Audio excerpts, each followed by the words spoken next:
A bipartisan group of senators have introduced a bill to renew the African Growth and Opportunity Act until 2041.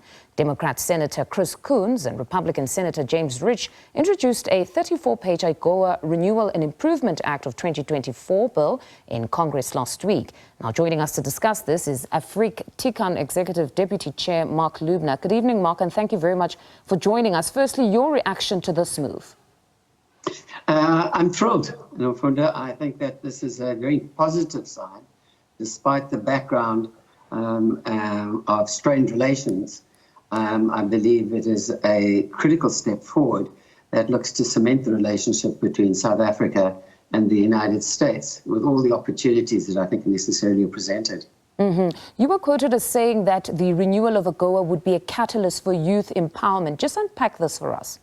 Yeah, there are a number of American companies, first of all, that are operating in South Africa that are job creators.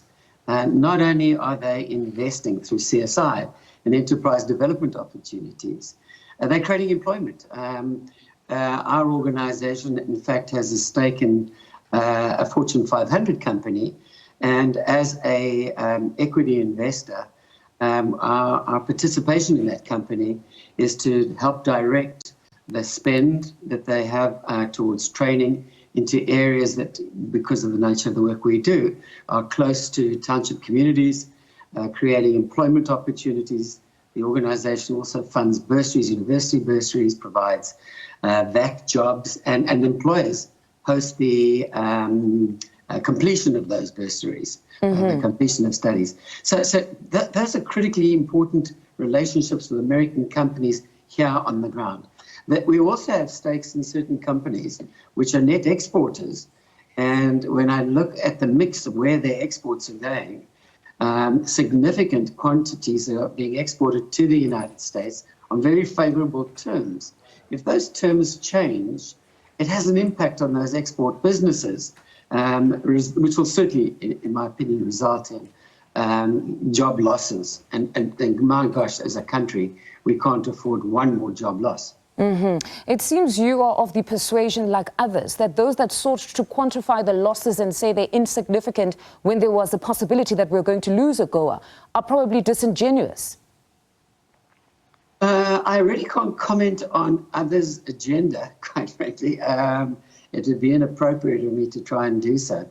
But that I would argue, frankly, that the opportunities that Agoa creates significantly outweigh a loss of that agreement. Okay. You also have to understand that agreements like Agoa influence not only South African and US relations, it also influences the relationships with other Western countries, the UK, Europe.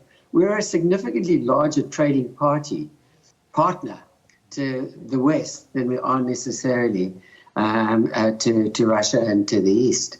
And I can see no logic as to why we would want to necessarily upset, as I say, any trading relationship, be it with the East or the West. We know that our economy is very dependent on net foreign inflows of both capital plus companies who are creating employment opportunities. Now, under the bill, countries would be reviewed for eligibility every other year instead of annually, as is the case now. Where do you stand on just this? Well, if we can get a long-term commitment for, the tenure that's being spoken about, 2040, then it's an agreement that you can pack away, you can plan against.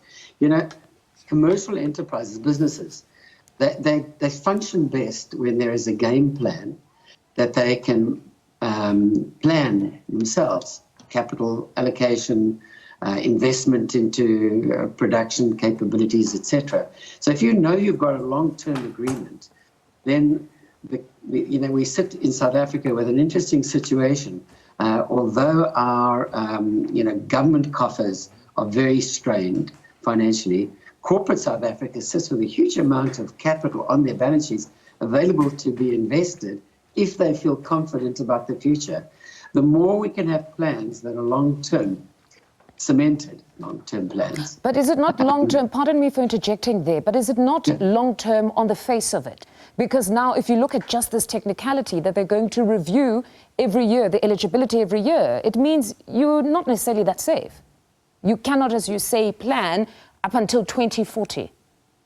You know, the way I read it, on the glass half full basis rather than necessarily half empty. All right. My sense of it is that so long as South Africa necessarily acts in a particular manner, and it doesn't necessarily have to be in a manner that's invariably supportive of America and American policies on each and every international aspect. I mean, that's been proven. South Africa has voiced objection to a number of US international policies for many, many years, and yet it hasn't affected Agoa. I think the risk, if I can speak from a very personal perspective as a layman, without enough information to even make these comments, is if South Africa is going to oppose America on each and every issue, and if South Africa is going to only align itself with countries like Russia and China, Korea, then there's going to be some form of, I think, reaction. And that reaction is going to be an economic one. That's typically how the Americans have reacted to other countries that don't necessarily align with their policies, which would be devastating for us, because I don't necessarily believe that the majority of South Africans would like to see that Agoa agreement collapse.